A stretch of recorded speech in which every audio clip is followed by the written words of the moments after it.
y'all got to pay up to see Keyshawn Davis fight. I'm salty as hell, man. Keyshawn Davis turned on that action. But here's what y'all gotta understand, man. There's no fear there. He's been bamboozled. He had $3 million on the table. He blew that. It turned to 2.1. He turned his head, man. Decided to walk away. I get it, but I'm pissed off. Yesterday, Keyshawn Davis withdraws his WBO ranking to fight Devin Haney next in October. We have Shakur Stevenson on Twitter talking about he wants that fight next. Make sure you guys withdraw your title, let go of your title, and we can fight. All this back and forth with Shakur Stevenson, Keyshawn Davis, and Devin Haney. Devo Dev. He's really starting to live up to his name, man. But stay on your word, Bill. I know it's about to happen on this purse bid tomorrow. Stay on your word. When you turn down a $3 million payday because you believe you're worth much more, you had better be certain your numbers add up. Otherwise, that decision can quickly come back to haunt you. In a move that has sent shock waves throughout the combat sports world, one of boxing's most outspoken rising stars has just learned a harsh lesson about leverage, star power, and the unforgiving reality of the business. What once looked like a bold negotiating strategy has now become a reminder that confidence alone is not enough when the biggest opportunities are on the line. In boxing, reputation and hype can open doors, but only real leverage determines who holds the strongest position at the negotiating table. I think honestly, they should have just went with Takeover Promotions, man. Yeah, you put in a bid. Put in a bid what I felt like the fight was worth, man. You know, but overall, I think that that's insane to me. You know, I think maybe something with his legal team and all that, but with Keyshawn Davis' side. But this doesn't look good on him on that part. Maybe they have another deal somewhere else, though. Maybe that's why. So, you know, but asking for, I think it was just for too much money. Too much money. You gotta prove it, though. You know. Yeah. Do you think it was a duck move? There's so many ways we can look at it, right? But I think so. Once it gets to first bid, if you pull out, that is a duck move because, I mean, you basically are letting whoever wants to bid on it take the fight. So you're basically saying yes, and then that happens. So, all right. Which I never seen Top Rank bid that high in my entire career, in all my years. Really? Yeah, I never seen them bid that high. They never put a first bid of that much. It's always been a 2.1 mark. Do you think they did that because they were trying to get Keyshawn closer to that $3 million? No, because if they did, they could have done it. Keyshawn Davis, a fighter who built much of his public image around being a confident negotiator and knowing his worth, made the biggest gamble of his career when he reportedly turned down the largest payday he had ever been offered to face Devin Haney.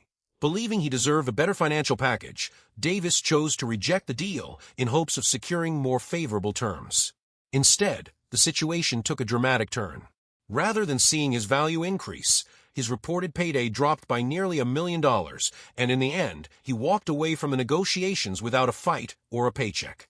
The outcome has sparked widespread debate across the boxing world, with many questioning whether betting on greater leverage ultimately became a costly mistake.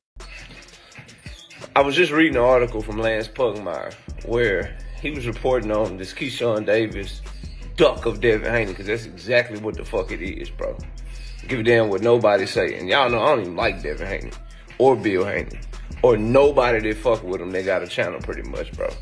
But we tell the truth over here, and that's a duck. I don't know how you could even say anything other than that. If you just saying anything else, you can't keep it real, bro. Like, this is the definition of a duck. The difference between me and them is Devin Haney did the exact same thing to Tank Davis, and they won't admit it. But that's another conversation. Let's stick on this one.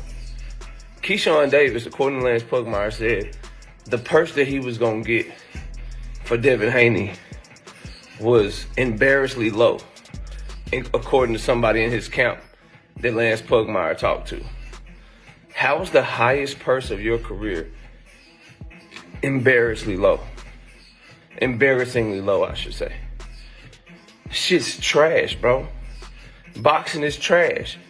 All these B-side fighters, bro. And I've been telling y'all this for a long time. This is the effect of Turkey. B-side ass fighters thinking they have a leg to stand on when they should be jumping at the opportunity. Devin Haney thinking he got a leg to stand on with Tank Davis. when he should have jumped at the opportunity. Keyshawn Davis, thinking he got a leg to stand on with Devin Haney, when he should fucking jump at the opportunity, bro. Now you look goofy and stupid. Not trying to hear shit from Keyshawn. If he fight, I'll watch him fight. If he talk, I'm shitting on everything he say. Cause he a coward, a fraud, and he ducked this smoke, man. The drama reached its peak when the official WBO title purse bid took place. Top Rank submitted a massive winning bid of $8.55 million, comfortably outbidding the competition and securing the promotional rights for the fight. Because Devin Haney held the championship, WBO purse split rules required the money to be divided 75% in his favor and 25% for the challenger. Under that formula, Haney was set to earn approximately $6.4 million, while Keyshawn Davis would receive just over $2.1 million. To most people, a payday exceeding $2 million would be considered life-changing.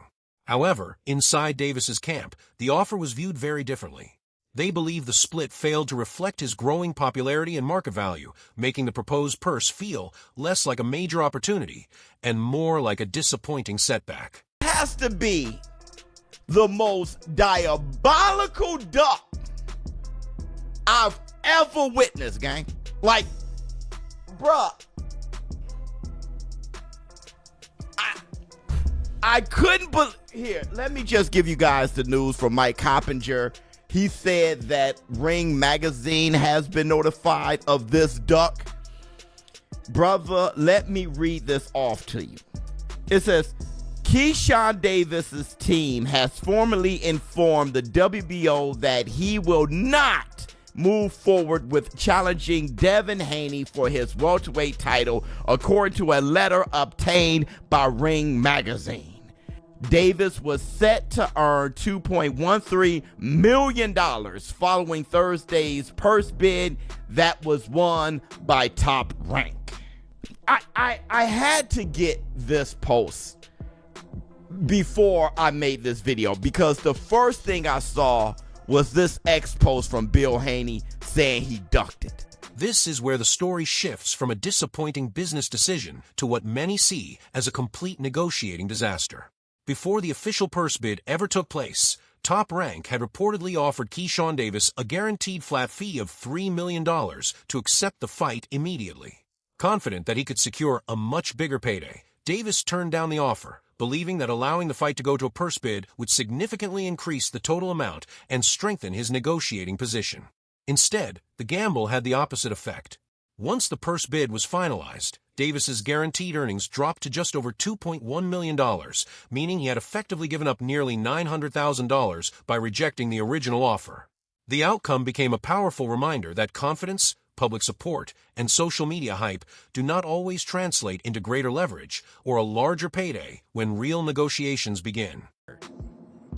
Well, y'all tell me, if everybody who's making all of these smart comments and whatnot, talking about a good business deals and all of the above, Brian Norman, I believe he received 3.5 to fight Devin Haney. But y'all telling me that Brian Norman should get more money than Keyshawn Davis? You think that the Brian Norman fight was a bigger fight than Keyshawn versus Devin Haney? Now, the business around these things, the leverage that when it comes to the belt, I believe we're at a stage right now in boxing where everybody knows, the leverage is star power. Is the reason why Barbosa didn't get paid as much as Ryan Garcia, even though he was he had the belt. We're talking about star power. Barbosa. Who did Ryan Garcia just fight for the belt? Holy Romero. My bad. You're talking about Barrios. Mario Barrios. Yes.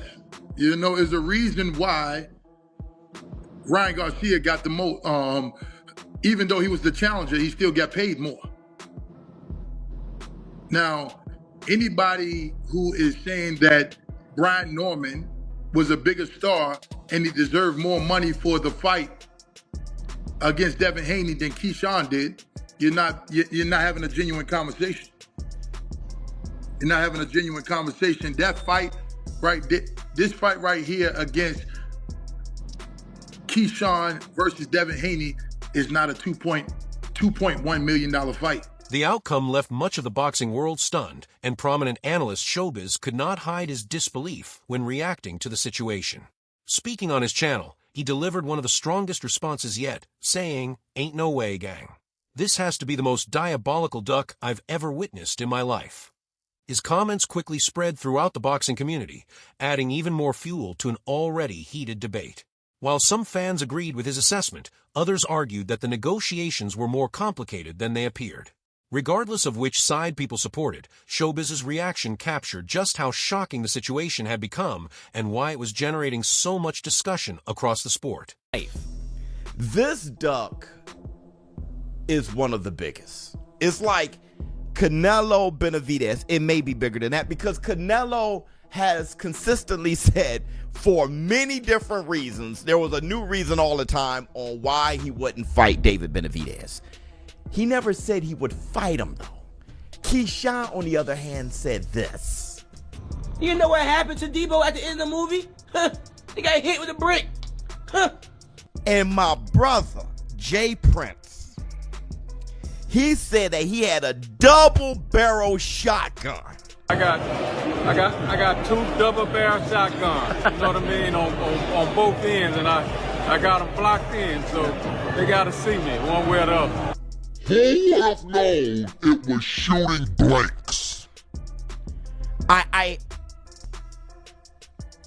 Bruh, the one thing about Keyshawn Davis that I can rest my hat on is that he'll fight. That's one thing he would fight. I need to know what happened here. There must have been something major that happened here. Something gigantic. And if that's the case, then okay, brother. But as of right now, this is a diabolical duck. And I'm just waiting to hear what Keyshawn Davis has to say because he had everyone salivating. Multi-division champion Claressa Shields delivered an equally blunt assessment during an interview with Fight Hype, cutting through the debate with 4 simple words: should have took the money. From the perspective of a fighter who understands the sacrifices and realities of professional boxing, Shields believes turning down a guaranteed, life-changing payday because of pride or negotiating strategy is a costly mistake. In her view, when a multi-million-dollar offer is on the table for a high-profile world title fight, the priority should be signing the contract, stepping into the ring, and proving your value through your performance rather than trying to negotiate for more. The situation became even more dramatic just hours later when Ring magazine reported that Keyshawn Davis's team had officially informed the WBO that he was withdrawing from the fight altogether. After spending months calling out Devin Haney on social media, posting viral videos, and promising to expose him inside the ring, Davis ultimately walked away once the financial terms failed to meet his expectations.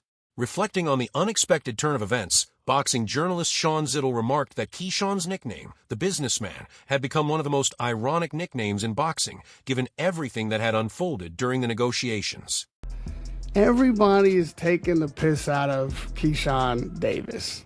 He deserves to get taken to the woodshed because it's super fucking annoying to watch this unfold. It's contradictory. It makes very little sense if your objective is to fight. Because I was told that fighters fight. And as long as I've been in this business, that's one of those tried and true idioms. That's one of those things that is in the foundation of every conversation when it boils down. There's a lot of ways to duck a fight. There's a lot of excuses you can put forward. One of them is to price yourself out of a fight.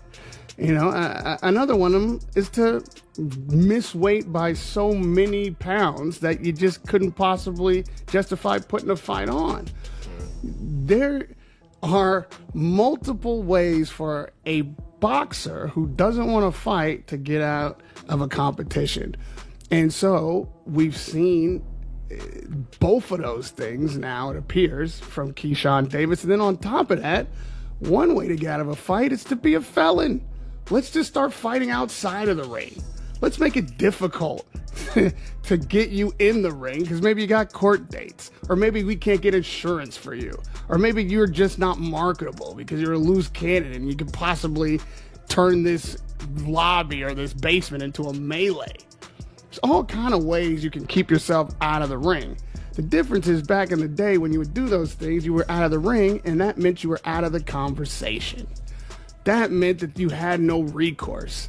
That when people are talking about the brand being damaged and Keyshawn is really put himself the bad businessman. He's out a businessman.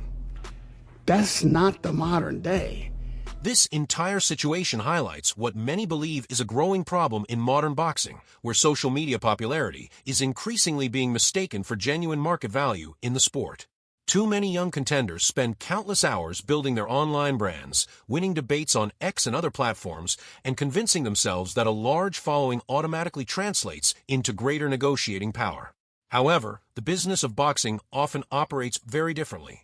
As fight analyst Raheem pointed out while discussing the fallout, many fighters today seem more focused on winning public arguments and keeping their names trending than on securing the biggest fights available. In contrast, Devin Haney, despite frequently being criticized online, has quietly built a reputation for accepting difficult and dangerous challenges regardless of the circumstances. When Haney agreed to move forward under the official purse bid terms, he effectively called Keyshawn Davis's bluff. As a result, the negotiating strategy unraveled, leaving the challenger with little room to maneuver and sparking even more debate about the difference between online influence and real negotiating leverage in professional boxing. The difference is Devin does the fighting. Devin had approached this fight game with the old school mentality. He took this the whole short scenario, money. Debo was a joke to people at first. Now they're legitimately saying he's Debo Devin Haney. That is what this PR war, in addition to actually getting in the ring with a dangerous athletic puncher and Brian Norman, who now people are shitting on, like he wasn't a threat, but he was. That's why it was 50-50 at the books. That's why he came off a knockout of the year. Oh, Jin Sasaki sucks. Jin Sasaki was ranked in the top 5 or 6 at welterweight by the ring. And so was Santillan, who he also knocked out. So in addition to what he did last November in the ring, this PR war he's winning outside the ring has actually made him Debo Devin Haney. And he and Devin Haney has both sides covered. Bill is a great talker and actually a good businessman. Devin is a damn good, he's a hell of a fighter. Devin is a hell of a fighter. And he approached this fight game with the throwback mentality before the Ring Magazine era. He was the last of them to really be like, you know what? I'll take the short money. I take the travel. I take the rematch, mandatory rematch clause, all these things. I'll take the Lomachenko fight, regardless of what you think about how that decision came down. He took that fight. Like, he has established himself as that guy. And now what does Keyshawn say? They're chasing me. They're chasing me. I would be embarrassed to say they're chasing me. Why are they chasing you? You're the one with the brick. On the other side of the situation, Keyshawn Davis now finds himself facing what many see as a major identity crisis. By withdrawing from a fight in such a public manner, he has drawn criticism from across the boxing world, with many believing the decision damaged his standing with sanctioning bodies, frustrated promoters, and disappointed fans who expect top contenders to accept the biggest challenges available. Rather than stepping into a high-profile main event with millions of dollars guaranteed and a world title on the line, Davis now faces the difficult task of rebuilding both his reputation and his position in the division. That could mean accepting significantly smaller purses against lower-ranked opponents while working his way back toward another championship opportunity. The road ahead may prove far more difficult than expected, making this one of the most important turning points of his professional career. I don't play with kids. Tell Jay to give me a call. Listen, and you listen, just like you did. He's trying to be quick. He's trying to hurry up and get off. You know what to do. Hold on, Bill. Shakur just asked. He said that y'all interested in fighting him? Y'all interested in fighting him? Hey, listen, we've been negotiating with him for the longest, man. He could knock it off, man. You know what he did? He sent his boy. Listen. That's Cap. That's Cap. I ain't say nobody. Hey, listen. I ain't say nobody. That's Cap. All right, well, say he don't want to let me talk anyway. Hold on. Let him talk. Go ahead, Bill. Say what you got to say. Go ahead, Bill. Tell him to say facts when he talk. Don't just talk. Don't miss my flight, man. Damn. Oh, man. So about to have the moment. Yo, Najee. Is the energy different? Nah, I can't say he on the flight though. I did tell you. I said he probably boarding the flight though. He was on. He is at the airport. He at the airport. I'm just asking. Is the energy different? I'm just asking. We clearly heard him. He could talk. We heard him. He could talk. But he was at TSA though. He was going through the. You could see he's about to go through the shit though. So I can't say that. I can't say that. Stop making up excuses. He been trying to get off the phone from the jump. Damn, that was the one. We need to hear that right there. That was what we need to hear, man. Oh my God. Oh man. I already told you I'm ready though, man. I'm ready. Whenever they ready, I'm ready. If they don't want to fight, they don't want to fight. It's okay. I'm gonna be okay regardless. So however they want to maneuver, I'm cool with it. So do you feel like it could happen, or in your heart you like, it's probably not gonna happen right now?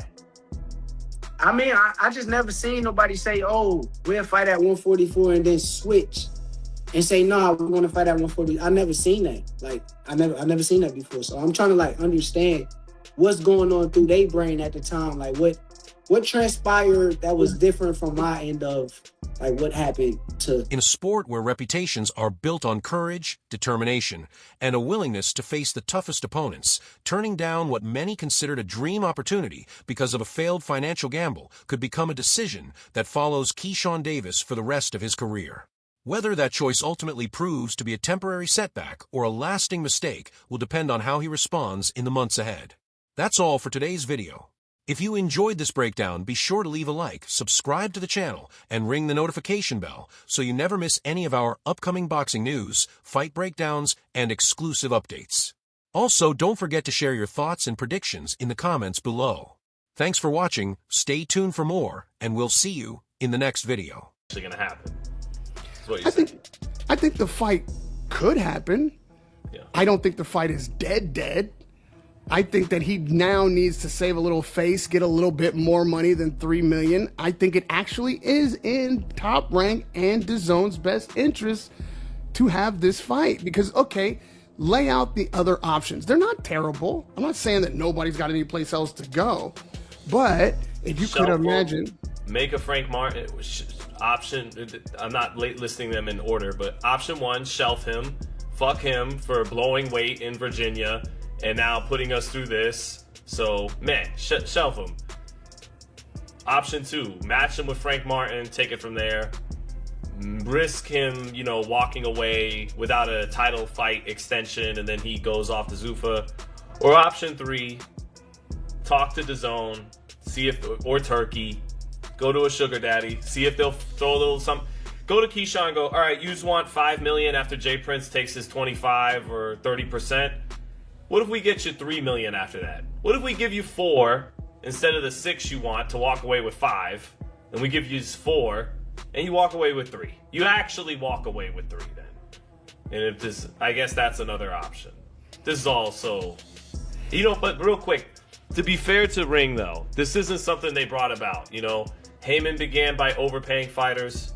Eddie Hearn followed him, and now we get into the Turkey Al-Sheikh era. I definitely think Keyshawn, he perceives himself as on the Devin Haney, Shakur Stevenson, and even beyond that, maybe Gervonta Davis. Probably not, but in terms of economics. But he perceives himself on their level because he's very talented like they are, but he has accomplished, compared to them, virtually nothing. 1 belt against Denis Berinchyk, but their purses are inflated.